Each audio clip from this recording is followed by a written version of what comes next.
I think I just sent out a little reply to everyone that was on the list to make sure they get changes. Okay. But today I'm going to talk to you about finding your purpose and your passion. Back in the 90s, there was this movie that came out called The Matrix. Now, a lot of people thought The Matrix was this super science fiction movie with this guy dodging bullets, and they failed to see the undercurrents of life and the meaning of life within that movie. Now, if you haven't seen the movie's about this guy named Neo. And Neo was always in search of something wrong with his life. He couldn't figure out what's going on. But one day he received the most important phone call of his life. And that phone call led him on a path to a man called Morpheus. Now, Morpheus offered Neo two options. Option A, he could take the blue pill and wake up like the rest of humanity, or go back to sleep like the rest of humanity. Or option B, he could take the red pill and wake up to his true calling, his true purpose and power in life. Well, today, my fellow Toastmasters and Mr. Toastmaster and honored guest, I'm here to offer each and every one of us the red pill. I'm going to talk about finding your purpose and your passions in life. There are a couple of clues I'm going to give to you, or keys I'm going to give to you. And the first key can be found if you look at your life like pieces of a puzzle, and you put that puzzle together, your life has been speaking to you. It's been speaking to you since you were a child. That's why many of us joined Toastmasters, because our life is calling us. Well, case in point, look at my life. My earliest memories were being about 4 years of age.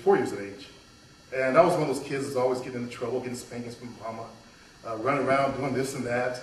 And one day I was in the bathtub taking a bath with my older brother Garvin. And my brother Garvin had the only toy we had, but I had this wonderful imagination. I took the ivory soap and I made it into my battleship. So I was playing my battleship.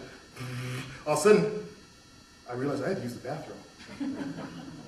I knew if I got up out of that tub, Garvin was going to take over my battleship and I wouldn't get it back. He would do something to it I wouldn't like. So I did the next logical thing. I stood up and I went right there. Showed him. Well, Garvin screamed and ran down the hall, and I recall standing there scared, waiting for doom to come to me. And within a few moments, the doorway darkened as doom came in the room. Now, if you guys can picture this, 5'10", towering, angry, black steel. My mother. I was gonna say. Mama came in the room with that good old-fashioned extension cord, swung at me, skin disappeared. I looked at it and I screamed, I jumped out, and I cowered behind the tub or the toilet, and she started to give me that good old-fashioned spanking. And she kept spanking until she said, I'm gonna beat some sense into you. Sense never came. I quit screaming eventually.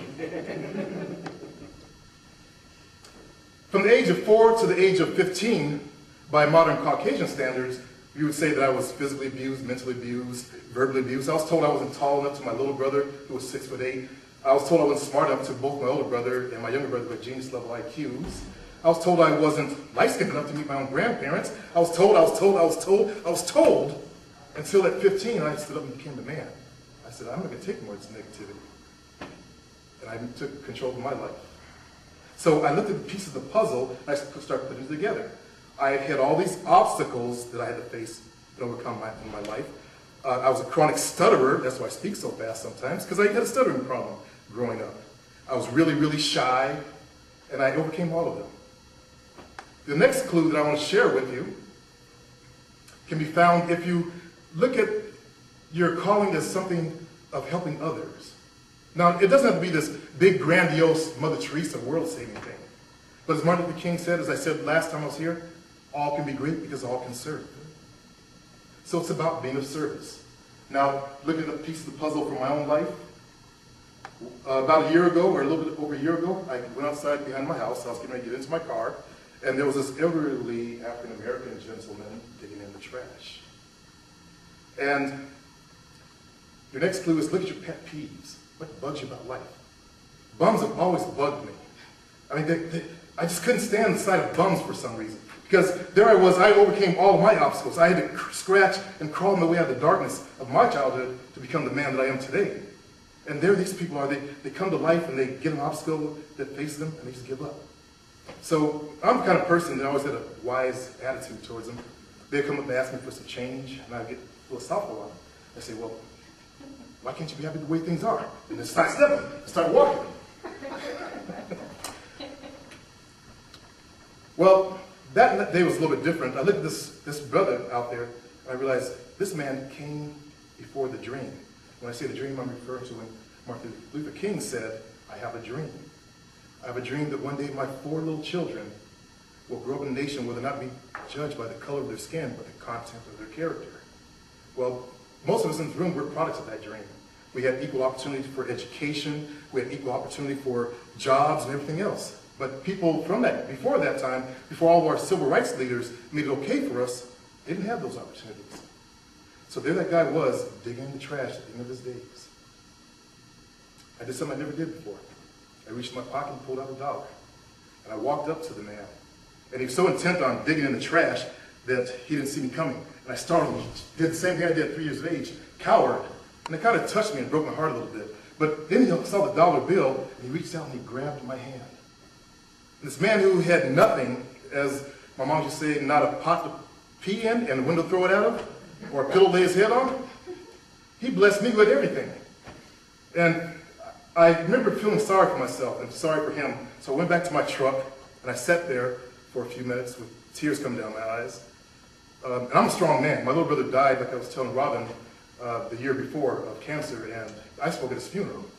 But this guy, this is what he did, it touched me. And I realized there's something here. And I sat there until the words from the Bible came into my head, where it says, feed a man a fish for a day, or feed a man a fish for a day, you feed him for a day, but the rest of it was teach him to fish and you feed him for a lifetime. Well, that popped into my head, and I realized, okay, I can do something about that. So I turned on my car, I backed it out, and I drove down to the 98-cent store. And I bought 3 buckets, I bought 3 bottles of Index and 3 squeegees. I made up 3 signs that said, wash windows, 50 cents. Help me to help myself. And I started driving around looking for bums to give it to. So that's an example of what you can do with your purpose and your passions in life. Find a way to help others around you. It doesn't have to be something where you save the world. But if you look at my life and everything that I've overcome, I started my first business in 1988 or 89, and I've been successful at Body Sculpting by Chris. Recently, with the dance area, I learned to become a dancer. I became an aerobic instructor. I taught aerobics for 18, 20 years. I also have a book out for aerobic instructors to teach them choreography. So I overcame the stuttering by joining Toastmasters, becoming an actor. I have a TV show on Channel 6 called Spirit Quest, which talks about searching for your purpose and your passions in life. So I took all of my obstacles and I learned how to overcome them. So I discovered that my purpose was helping others overcome their obstacles. And that's why I'm here today. So if you could take out your piece of paper. And we're going to talk about overcoming your obstacles and discovering your purpose. There's a couple questions you need to ask yourself that I'm going to ask you. Question number 1. Write down, what are your strengths? What are your strengths? Example from my own life, I believe that everything happens for a reason, that God put things in our path so we can learn to overcome them, become better people. So I learned how to overcome obstacles in my life. So write down a list of your strengths.